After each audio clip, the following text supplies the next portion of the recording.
What is up, Postal Besties? It's your girl Creole Barbie with USPS Vlogs. If you're new to my channel, hello, welcome. My name is Creole Barbie. I'm a current USPS employee who works at the plant as a clerk. I make tons of videos pertaining to USPS, as well as showcase my actual experience while working for the Postal Service. If it's your first time visiting my channel, be sure to check out my USPS playlist where I'll give you a great deal of insight on what to expect when joining. I'm going to jump right into this video because you guys, I'm going to do something that I've never done here on my channel before. Last year, I started a podcast with Miracle, Moving the Mail. This year, I'm going to be moving the mail with you.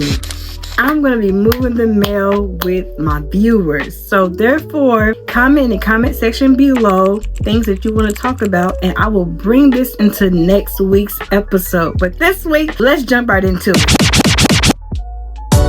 You are now moving the mail with Creole Barbie. There's some things that I want to talk about because I know that it's been surfacing around the internet a lot. One thing that I want to talk about on this Moving the Mail segment is that with mourning the loss of our president, which is President Jimmy Carter, let's take a moment out for silence for him, you guys. Thank you. U.S. Postal Service stopped mail delivery, closing all offices on Thursday, January 9th. Here's to why. The check may be in the mail, but don't expect it or any other mail to arrive on January 9th. The U.S. Postal Service will be closed Thursday, January 9th in recognition of the National Day of Mourning for our late President, Jimmy Carter. Carter was the 39th president, widely recognized for his post-White House community service. Died December 29th at the age 100. President Joe Biden announced last week the country would recognize Carter with the official day of mourning and other remembrance.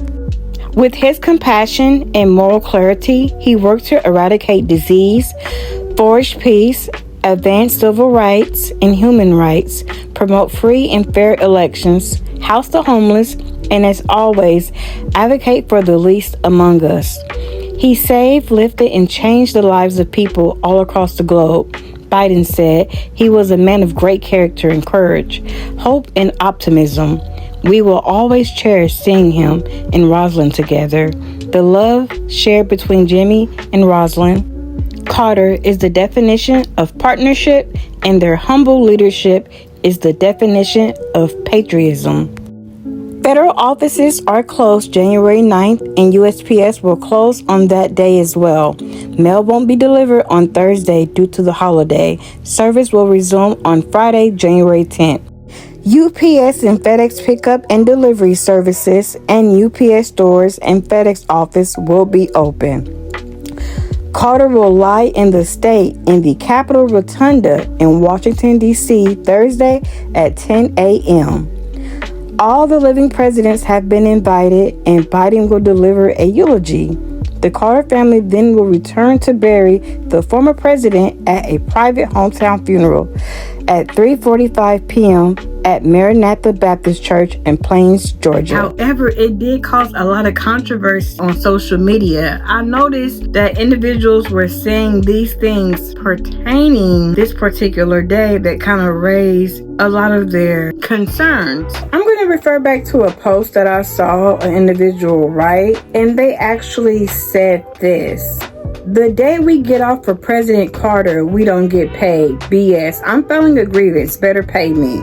There were individuals that were in the comments and said, what about PSCs? I'm losing 9 hours for this. So this is why it's completely important to understand what's actually in your contract and what it has in store for you, depending on where you are at the USPS.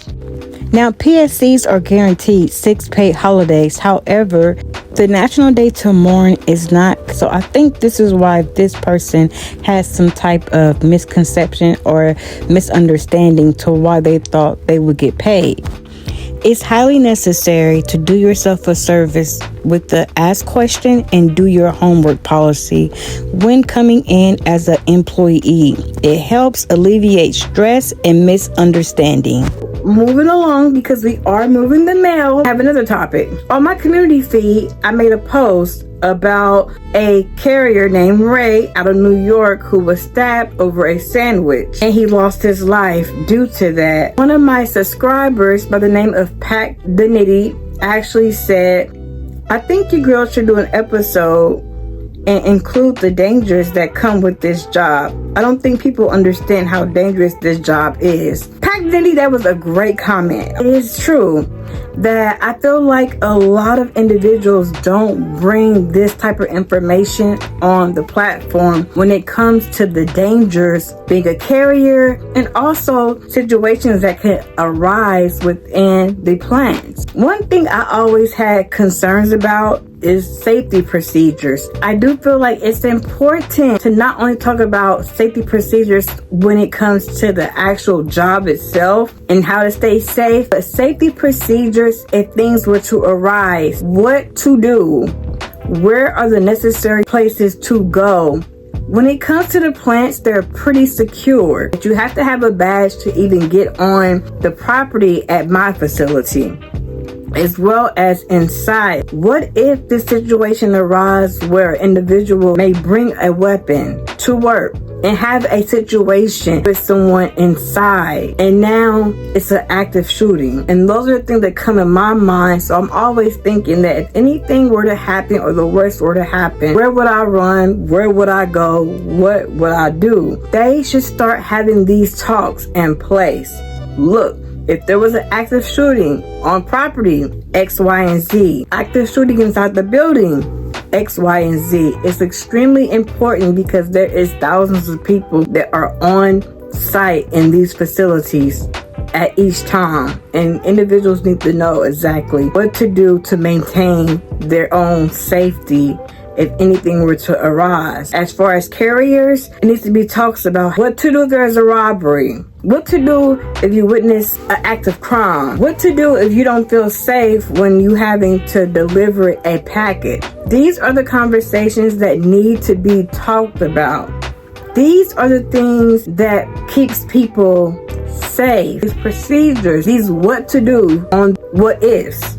Alright, you guys, so this is going to conclude episode 1 of Moving the Mail with my viewers. If you guys enjoyed this type of content, give me a big thumbs up. Comment in the comment section below. When it comes to this, you guys, interaction is highly important because we're going to continue to move the mail with your comments in the comment section below. Thank you guys for watching as always, and I'm out.